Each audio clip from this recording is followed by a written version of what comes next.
मोठी बातमी समोर येते ती आपण पाहूयात। मराठा आरक्षणाबाबतच्या सर्व प्रश्नांची उत्तरं शिंदेच देऊ शकतील। जरांगे परत का आले याचंही उत्तर शिंदेच देऊ शकतील असं राज ठाकरे म्हणाले। राज ठाकरे यांचा नेमका रोख कुणाकडे आणि काय आहे हा सवाल आहे। तर जरांगेंच्या मागण्या पूर्ण करण्याचा सरकारचा प्रयत्न आहे असं उदय सामंत यांनी देखील म्हटलेलं आहे। मला असं वाटतं या सगळ्या गोष्टींची उत्तर तुम्हाला एकनाथ शिंदेच देऊ शकतात, मी नाही देऊ शकत। ते जेव्हा येतील तेव्हा त्यांना विचारा। सर, मागच्या वेळेस तुम्ही म्हटलेलं की हे आरक्षण मिळणं तुम्ही त्यांच्याजवळ समोर जाऊन बोललेला तो झाला आता विषय, कळलं का? त्या सगळ्या गोष्टी सगळ्यांना माहिती आहेत काय आहेत त्या। मला असं वाटतं याच्यावरचं उत्तर तुम्हाला जे मिळेल ते एकनाथ शिंदेच देऊ शकतील। मुंबईकरांना मोठा त्रास होतोय, सीएसटी स्टेशन असेल या बसेस असेल सगळेच लोक अडकलेले आहेत, त्याचा फटका जो आहे आरक्षण। मी पुन्हा माझ्याकडे ह्याचं एकच उत्तर आहे की जेव्हा एकनाथ शिंदे येतील त्यांना विचारा की मुंबईकरांना खूप त्रास होतोय।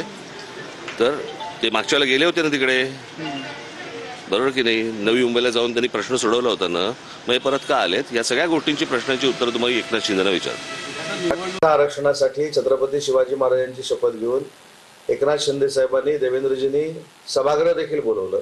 त्याच्यामध्ये 10% आरक्षण मराठा समाजाला दिलं आणि आजही ते कोर्टामध्ये टिकलेलं आहे। मराठा समाजाला अण्णासाहेब पाटील या महामंडळातनं 1.5 लाख मुलांना बिनव्याजी कर्ज देऊन स्वतःच्या पायावर उभं केलेलं आहे। 3000 अधिसंख्य पदं ही मराठा समाजाची भरलेली आहे। जे आंदोलनामध्ये मृत झाले त्यांच्या वारसांना 10-10 लाख रुपये दिलेले आहेत, त्यांच्या वारसांना नोकऱ्या दिलेल्या आहेत। त्याच्यातल्या काही नोकऱ्या या परिवहनमध्ये आहेत आणि काही नोकऱ्या आता मी MIDC मध्ये देतो।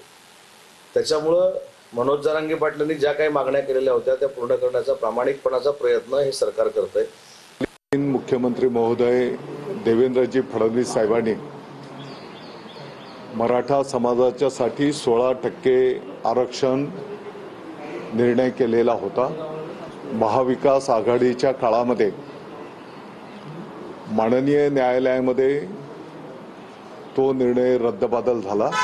तत्कालीन मुख्यमंत्री महोदय एकनाथजी शिंदे साहेबांनी मराठा समाजाच्यासाठी जे काही शब्द प्रयोग केले होते, जे शब्द दिले होते त्याप्रमाणे 10% मराठा समाजाच्यासाठी आरक्षण देण्यात आलेले आहे। कालच्या त्यांच्या स्टेटमेंटमुळे उगाच कोणाच्याही मनामध्ये संभ्रम